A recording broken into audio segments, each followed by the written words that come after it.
Hi అండి. ఇదేందో తెలుసా? చాలామందికి తెలియదు. నెత్తర పొడి ఎలా చేసుకోవాలని అనుకుంటారు కదా. చూడండి, నెత్తర పొడి తేగానే ఇట్లా గిన్నెలో వేసి సెగబెట్టాలి. ఇట్లా సెగబెట్టిన తర్వాత ఇది ఈ కలర్లో వచ్చేస్తుంది. ఉడికిన తర్వాత ఊరికే కలబెట్టబాకండి, అదే గడ్డలు గడ్డలుగా అయిపోతుంది. చూడండి, ఇంకా ఇది కాలేదు కాబట్టి చూడండి, ఎర్రగా ఉంది. ఇట్లా వచ్చేస్తుంది. ఇట్లా వచ్చేసిన తర్వాత చూడండి, లోపలంతా చూడండి ఎట్టుంది ఎర్రగా. ఇది బాగా ఉడకాలి.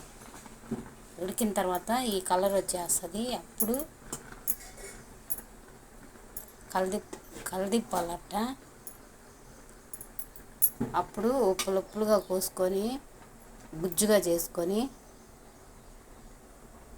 ఫ్రై లాగైనా చేసుకోవచ్చు. కారం పొడి, ధనియాల పొడి, చెక్క ముగ్గ అంతా కలిపేసి పొడి చల్లుకొని వేసుకోవాలి. బాగా నూనెలో వేయించి ఇట్లా చేసిన తర్వాత ఉడికిన తర్వాత తీసి గిన్నెలో వేసుకొని తాలింపు వేసుకొని ముక్కలు కోసుకొని, లేదా గెంటుతో అయినా అట్లా చిదిరినట్టు ముక్కలు చేసేస్తే ముక్కలు అయిపోద్ది. దాన్ని ఫ్రై లాగా చేసుకోవచ్చు. లేదు మనకు కావాల్సిన ముక్కలుగా కోసుకొని సంగట్లోకి మసాలా వేసి కర్రీలాగా చేసుకొని తింటారు. సూపర్గా ఉంటుంది. రాయలసీమ సైడ్ అంతా ప్రతి ఆదివారము నెత్తర పొడి తెచ్చుకొని ఈ విధంగా చేసుకుంటారు. నచ్చితే లైక్ చేయండి, షేర్ చేయండి, సబ్స్క్రైబ్ చేయండి.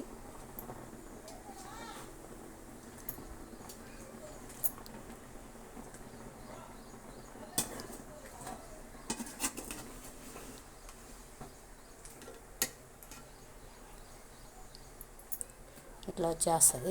ఉడికిన తర్వాత ఇట్లా నల్లగా గడ్డలుగా దాన్ని ముక్కలు కోసుకోవాలన్నమాట.